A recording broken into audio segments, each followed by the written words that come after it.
Hi friends, ಎಲ್ಲರಿಗೂ ನಮಸ್ಕಾರ. ನಾನಿವತ್ತು ಬೆಂಡೆಕಾಯಿ ಫ್ರೈ ಮಾಡ್ತಿದ್ದೀನಿ. ಬೆಂಡೆಕಾಯಿ ಚೆನ್ನಾಗಿ ತೊಳೆದು ಕಟ್ ಮಾಡ್ತಿದ್ದೀನಿ. ತೊಳೆದು ಒಣಗಿಸ್ಬೇಕು. ಇದನ್ನು ಎಲ್ಲ ಬಟ್ಟೆಯಲ್ಲಿ ಒರೆಸಿ ಕಟ್ ಮಾಡ್ತಾ ಇರಬೇಕು. ಇಷ್ಟು ದೊಡ್ಡದು ಕಟ್ ಮಾಡ್ತಿದ್ದೀನಿ. ಇದಕ್ಕೀಗ ಚಿಲ್ಲಿ ಪೌಡರ್ 1 ಟೀ ಸ್ಪೂನ್ ಹಾಕ್ತಿದ್ದೀನಿ. ಕೊತ್ತಂಬರಿ powder 1 tea spoon, jeera powder ಅರ್ಧ ಟೀ ಸ್ಪೂನು, ಗರಂ ಮಸಾಲ ಅರ್ಧ ಟೀ ಸ್ಪೂನು, ಅರಶಿನ ಅರ್ಧ ಟೀ ಸ್ಪೂನು, ಅಮ್ಚೂರು ಪೌಡರ್ ಅರ್ಧ ಟೀ ಸ್ಪೂನು, ಉಪ್ಪು ಸ್ವಲ್ಪ, ಕಾರ್ನ್ ಫ್ಲೋರ್ 1 ಟೇಬಲ್ ಸ್ಪೂನು, ಕಡಲೆ ಹುಡಿ 1 ಟೇಬಲ್ ಸ್ಪೂನು. ಈಗ ಇದನ್ನು ಚೆನ್ನಾಗಿ ಮಿಕ್ಸ್ ಮಾಡಬೇಕು.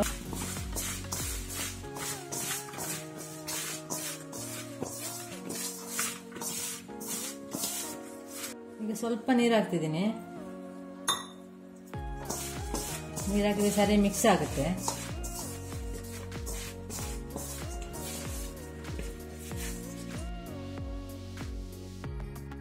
ಇನ್ನು ಸ್ವಲ್ಪ ನೀರು ಹಾಕ್ತಿದ್ದೀನಿ.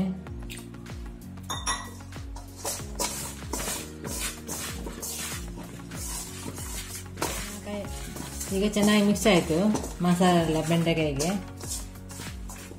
ಆಯ್ತು, ಇದಿಷ್ಟು ಸಾಕು.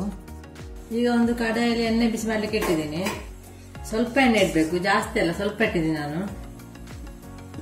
ಈಗ ಈ ಬೆಂಡೆಕಾಯಿನ ಹಾಕ್ಬೇಕು.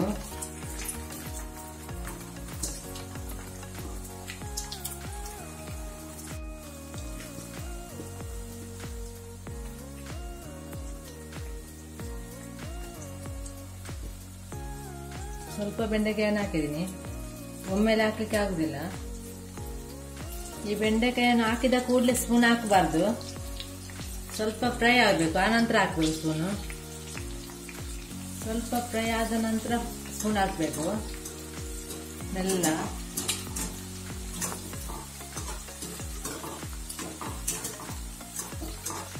ಚೆನ್ನಾಗಿ ಫ್ರೈ ಆಗಬೇಕು.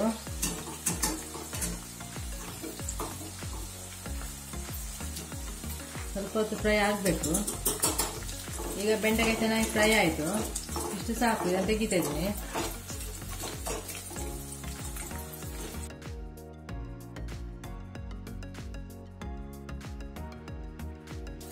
ಇದಾಯ್ತು. ಇನ್ನು ಸಹ ಫ್ರೈ ಮಾಡಲಿಕ್ಕಿದೆ ಸ್ವಲ್ಪ. ಎಲ್ಲ ಬೆಂಡೆಕಾಯಿ ಫ್ರೈ ಮಾಡಿ ಆಯಿತು. ಸ್ವಲ್ಪ ಸ್ವಲ್ಪ ಮಸಾಲೆ ಎಲ್ಲ ಬಿಟ್ಕೊಳ್ತದೆ. ಹೀಗೆ ಏನಾಗುದಿಲ್ಲ. ಈಗ ಒಂದು ಬಾಣಲೆಯಲ್ಲಿ ಎಣ್ಣೆ ಬಿಸಿ ಮಾಡಲಿಕ್ಕೆ ಇಟ್ಟಿದ್ದೀನಿ. ಅರ್ಧ ಟೀ ಸ್ಪೂನ್ ಜೀರಿಗೆ ಹಾಕಬೇಕು. 6-7 ಬೆಳ್ಳುಳ್ಳಿಯನ್ನು ಕಟ್ ಮಾಡ್ತಿದ್ದೀನಿ. ಗಂಟು ಹಾಕಬೇಕು. ಸ್ವಲ್ಪ ಇಂಗು ಪುಡಿ ಹಾಕಬೇಕು. ಚೆನ್ನಾಗಿ ಮಿಕ್ಸ್ ಮಾಡಬೇಕು.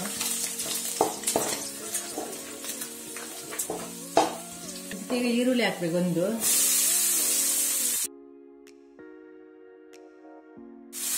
ಈಗ ಕೆಂಪು ಮೆಣಸು 1 ಹಾಕಬೇಕು ಕಟ್ ಮಾಡಿ. ಈಗ 1 ಟೊಮೆಟೊ,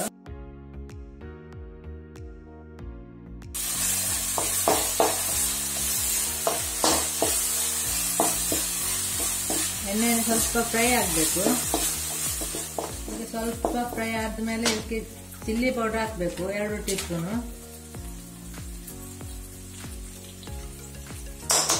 ಕೊತ್ತಂಬರಿ ಪೌಡರ್ ಅರ್ಧ ಟೀ ಸ್ಪೂನು.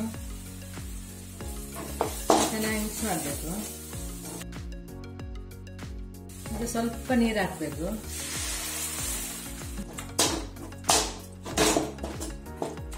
ನೀರು ಹಾಕಿದ್ರೆ ಚೆನ್ನಾಗಿ ಮಿಕ್ಸಿ ಸರಿಯಾಗಿ ಆಗುತ್ತೆ. ಸ್ವಲ್ಪ ಉಪ್ಪು ಹಾಕಬೇಕು. ಬೆಂಡೆಕಾಯಿ ಫ್ರೈ ಮಾಡುವಾಗ ಉಪ್ಪು ಹಾಕಿದ್ದೀನಿ ನಾನು, ಅದಕ್ಕೆ ಇದಕ್ಕೆ ಸ್ವಲ್ಪ ಉಪ್ಪು ಹಾಕ್ತಿದ್ದೀನಿ. ಈಗ ಇದಕ್ಕೆ ಈರುಳ್ಳಿ ಹಾಕಬೇಕು. ಆಗ ಈರುಳ್ಳಿ ಹಾಕಿದ್ದೀನಿ ಸ್ವಲ್ಪ. ಟೋಟಲ್ 1 ಈರುಳ್ಳಿ ತಗೊಂಡಿದ್ದೀನಿ ದೊಡ್ಡದು. ಇಷ್ಟು ದೊಡ್ಡ ಕಟ್ ಮಾಡ್ತೇನೆ. ಇದನ್ನು ಹಾಕಬೇಕು. ಈರುಳ್ಳಿ ಹಾಕಿ ಸ್ವಲ್ಪ ಫ್ರೈ ಆದರೆ ಸಾಕು.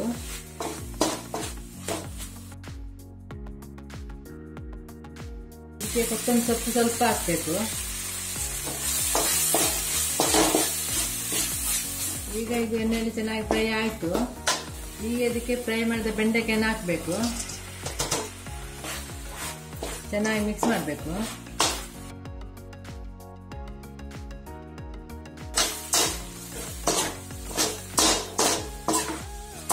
ಬೆಂಡೆಕಾಯಿ ಫ್ರೈ ರೆಡಿ ಆಯಿತು. ತುಂಬ ಚೆನ್ನಾಗಿದೆ ಇದು, ನೀವು ಸಹ ಟ್ರೈ ಮಾಡಿ.